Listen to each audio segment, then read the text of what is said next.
All right, we'll get started. We'd like to welcome Rory McIlroy into the interview room, making his season debut on the PGA Tour and his third start at the AT&T Peeble Beach Pro-Am.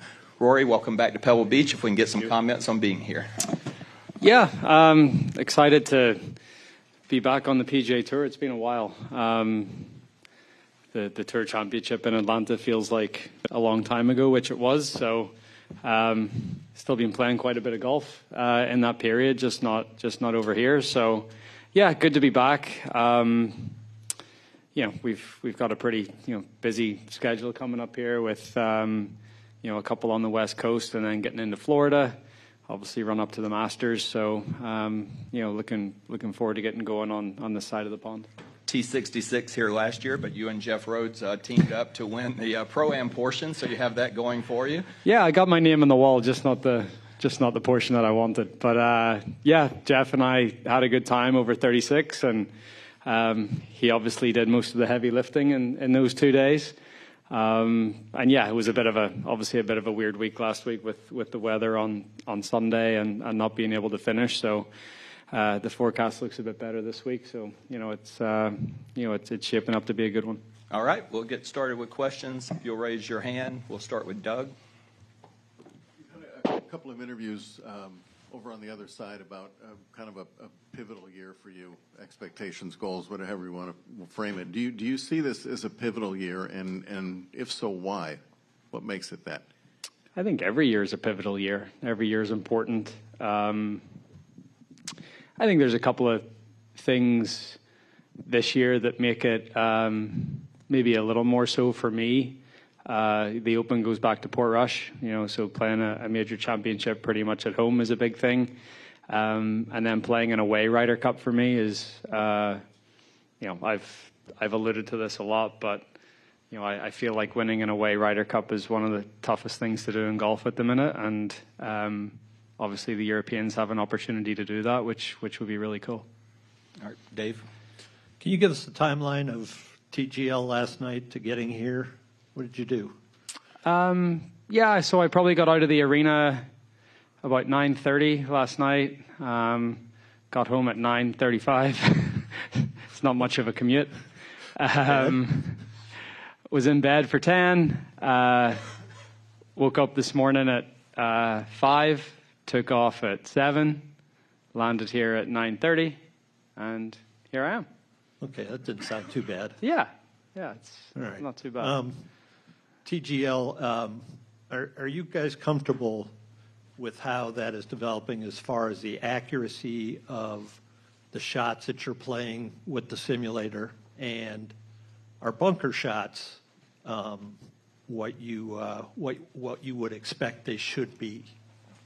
Yeah, so tech-wise and numbers-wise, look, I've had the same concerns, I guess, just from, I hadn't obviously played a match, but I went in there on Wednesday, and I brought 2 other launch monitors with me. I brought my GC Quad, I brought my TrackMan, and obviously hitting balls into the screen, and every number was virtually identical. So I that put my concerns to bed, which was really good. I hit balls in there for 90 minutes. I think the big thing for us is, like, you're hitting into a screen. It's obviously a big screen, but when you're playing outside, you've got some sort of connection to the target, right? You've got, this is what we grew up doing. This is what we know. So when you get in there, it's very difficult or hard to be like, okay, I'm going to aim, on the right half of the screen or the left half of the screen and trust that it's actually going to do what you want it to do. And that was, Adam was in there for the first time on Saturday, and I was in there with him, and I said, like, you have to really try to treat this as if you're playing outside, because you hit it on that right half of the screen and try to hit a draw, like, it will come back. If you hit a fade on the left side of the screen, and it will come back. It's just getting more reps in there to familiarize yourself and trust it. I think is the big thing. And the more and more that we play in there, the more we're going to get used to it and be comfortable. Bunker shots are so in the arena as the night goes on, and like say the humidity drops in there, they have to water the sand quite a lot to keep the moisture in it, to keep it. So like they only, they get to water it before the game is played, but then once we get in there, it starts to dry up. So the bunker shot that I hit last night, it felt like my club was going through flour instead of going through sand. So look, these are all the things that, you learn on the fly, and like this is a startup. It's 4 weeks old, So yeah, we've had time to prepare and we've done everything we can, but it's a learning process as we go along, and I think each and every week it's got a little better, and I obviously think last night was the best one so far, and hopefully we just keep improving as we go on. All right, let's go to Ron in the middle, and then Sean. 2 questions. First of all, TGL, beyond the mechanics of it, how do you feel is it creating the buzz you had hoped? And how do you get people to, it seems like there's curiosity about it, but how do you get people to care about the outcome? Absolutely. I think that there's a novelty factor at this point. And yeah, you want to get people to care about the result, but I think when the games are tight and when it's competitive like it was last night, I think hopefully it came through on the TV screen that we cared about the result, and I think if we care about the result, then in the end, hopefully the viewer will care about it as well. And yeah, it's certainly created a buzz. I think that the good thing that we've seen so far over these at least the first 3 weeks, haven't got the numbers yet from yesterday, but the demographic is skewing much younger than a typical PGA Tour telecast. The average age is 62, 63. And we've been able to drop that by about 13 years to right around 50. I think just under half of the viewers are between 18 and 49. So, it's doing what we wanted it to do, which is to try to entice the younger demographic to watch golf in a way that's maybe more manageable for them, and in more of a bite-sized version. So, so far it's been good. The talks we've had with the ESPN, they're happy with it as well. And, as I said, it's young. Hopefully as we go on, we'll keep refining, keep improving, and hopefully just keep it going and keep the momentum. My other question is about playing this event. As John said, I think this is your 3rd time. You haven't played it very often. What brought you? I assume the signature status is a factor, and just the format. Is the format more conducive to your taste? Yeah, I think a couple of I'm not afraid to miss a signature event, so it's not quite that. It's more I've got a partner in Jeff Rhodes that I've developed a really good relationship with. So that is one part of it. And then the format is a help. The pace of play should be a little bit faster because there's not as many guys in the field. You're going from 3 courses to 2 courses, which I think helps a little bit as well. And it is a beautiful part of the world to spend a week. All right, let's go over to Sean, and then James and Ryan. You spent that time before the DP World Tour Championship, kind of an intense indoor practice session. Did you continue that work heading into the Dubai Desert Classic, or what did you work on between those 2 events? No, not really. I feel like the 3 weeks that I spent working on the technique was as much as I needed.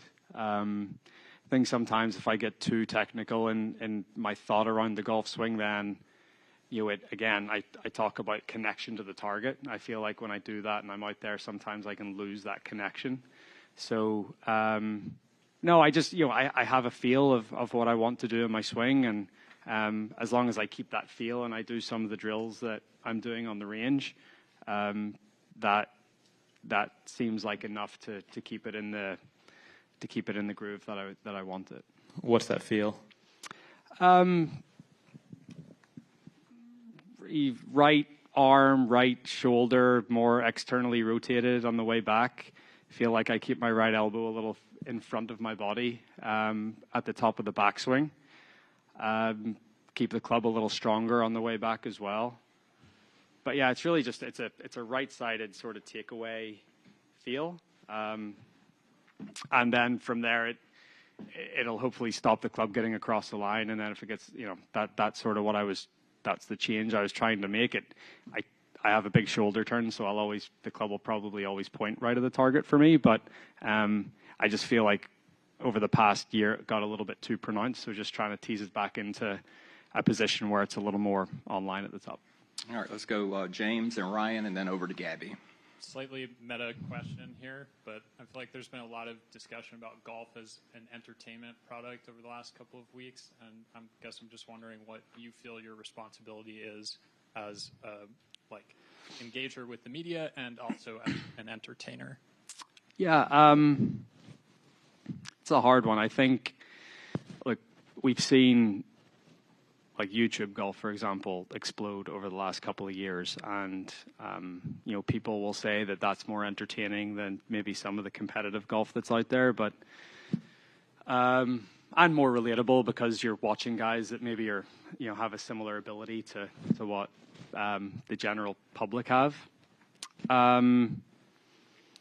Yeah, look, it's a balance. When we're growing up dreaming of becoming professional golfers and trying to get the best out of ourselves, the last thing on our mind is being an entertainer. We're competitive people at the end of the day. We want to play against the best players in the world, and we want to try to come out on top. So I think that in itself should be entertaining to people. But I think in this day and age, it's become a hobby to bash golf and where golf is, and is it entertaining, is it not entertaining? I came out on the wrong side of it last year, but I'd say that the last round of the US Open was pretty entertaining last year, and that was just pure competitive golf. So I think the more we can get to scenarios like that, the better. All right, let's go Ryan and then Gabby. And Roy, I guess it's kind of related to that, but TGL, Live, YouTube influencers is all supposed to be additive to the golf ecosystem. Is there any sort of risk that because people's attentions are being divided by all of these sort of golf adjacent things, that the core product, the PGA Tour product, could actually be diminished in a way? I think it already has been. I think it already has been diminished. I would say, look, the one thing about, like, TGL is only going to last 2 months.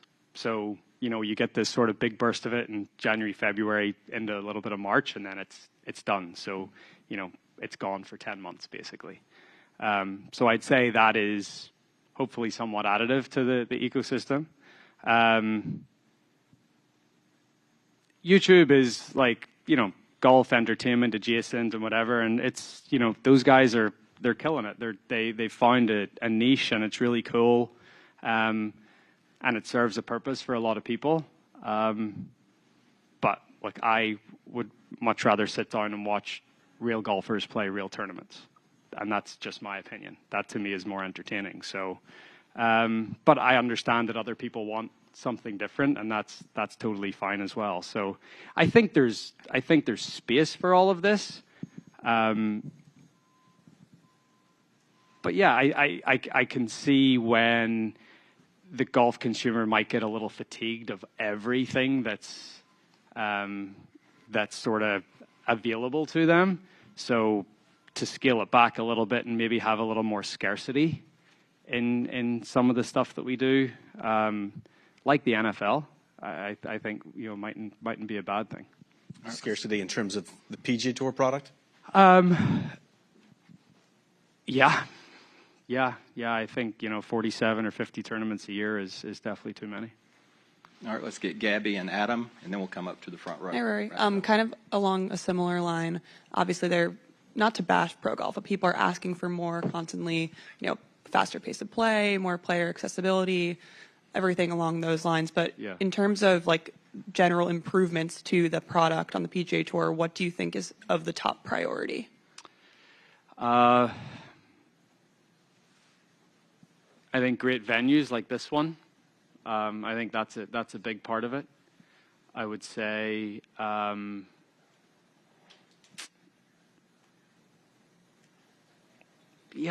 honestly, like, I don't, the best players competing against each other a little more often, which we've tried to do on this tour. Are we missing 3 or 4 guys that have went elsewhere? Probably, but still, obviously, the majority of the best players in the world are still here. I don't know. Yeah, pace of play is, obviously the MLB introduced a pitch clock at the start of last season, and that seemed to work pretty well. It's going to be, you could try to introduce it, but how is it governed? How is it played? That's a very hard thing to do for every single group on the golf course. Look, golf is, there's a lot of things about golf that are very different than other sports, but I think that's also what makes it unique. I don't think we should try to dumb down golf to appeal to more people. Golf is golf at the end of the day. It's been this way for hundreds of years, and I really like the way golf is, and I think a lot of other people do too. But I still understand the critiques of how the entertainment product could get better. But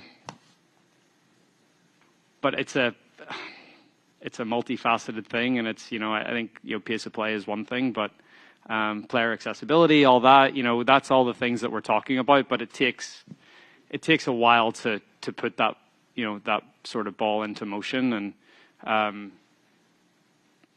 but these are all the things that I've been getting kicked around, and but first and foremost, we're professional golfers where we want to go out there and shoot the best score possible that we can and try to beat each other, and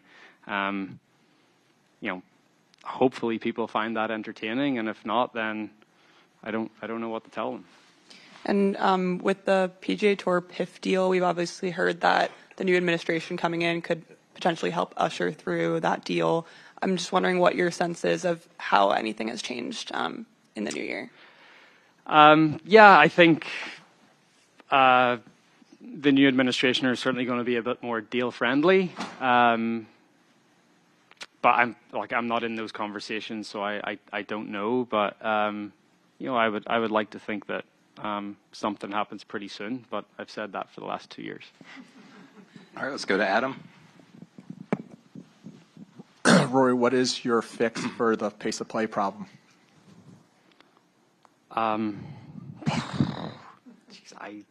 have no idea. I don't. I mean, you gotta. Courses are becoming. Look at Torrey Pines last week. Courses are becoming more difficult.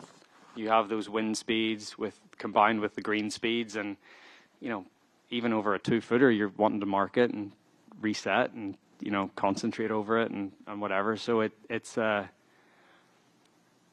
don't know. I think this isn't a new problem. This has been around forever. But slow play was also around when people seemingly loved golf. So I don't know what the answer is. I don't there's a lot of different answers, but not every answer is not going to make everyone happy. I could say smaller fields. Right, but what would you? Yeah. Smaller fields. Smaller fields would help pace of play, but that takes away playing opportunities from people, and that's going to piss some people off. And you could say, I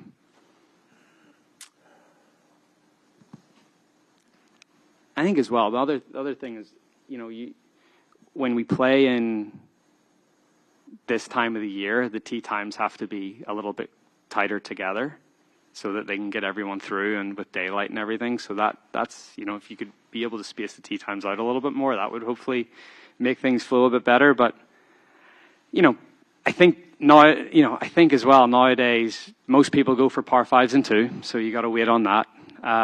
You've got longer par 3s. You've got there's a lot of different things that go into it. I don't know. It seems like it's you could maybe improve it by 15 or 20 minutes, but that's a 5.5 hour round into a 5 hour and 15 round. So is that really improving it dramatically enough to make a huge change? I don't know. And one more. What do you see, following up on what Gabby asked, what do you see as the biggest obstacle to a deal being done between the Tour and PIF?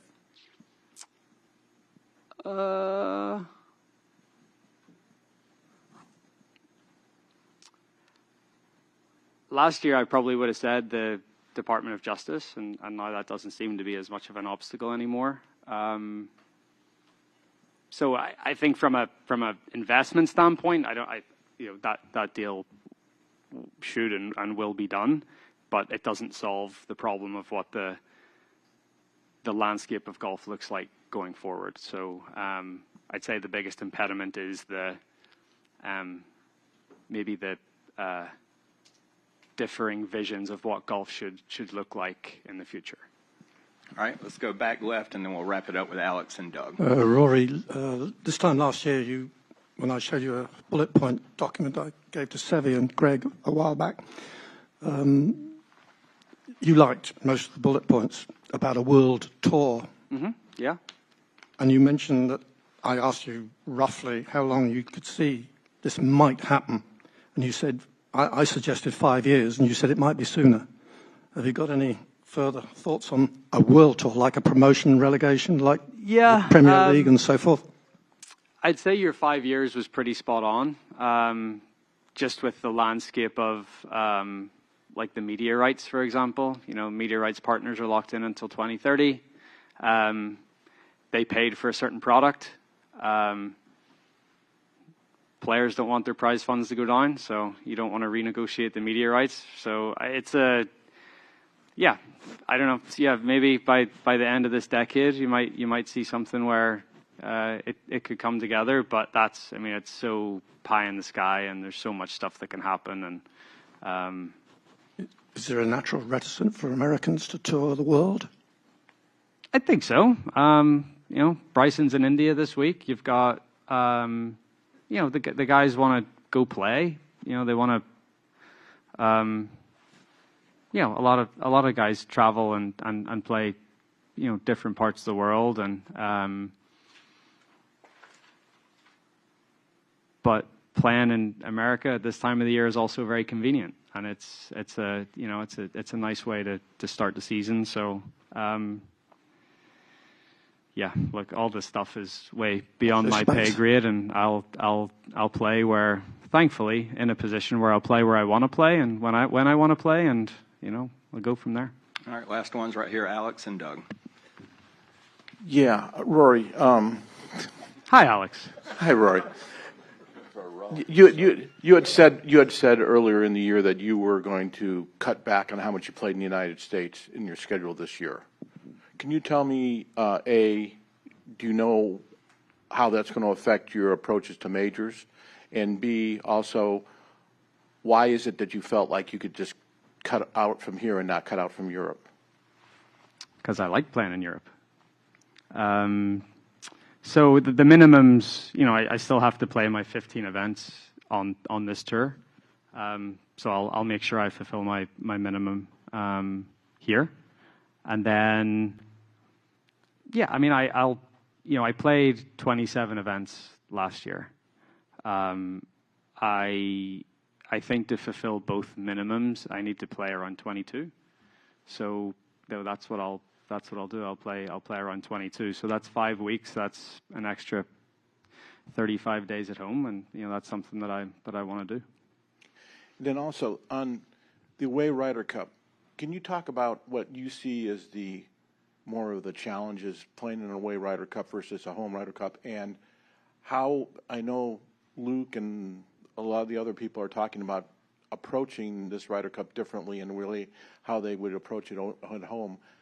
What would be the things that you could think of that you guys might try to do differently to be able to counter an away Ryder Cup? That's something that Luke and his team are talking about. From my perspective,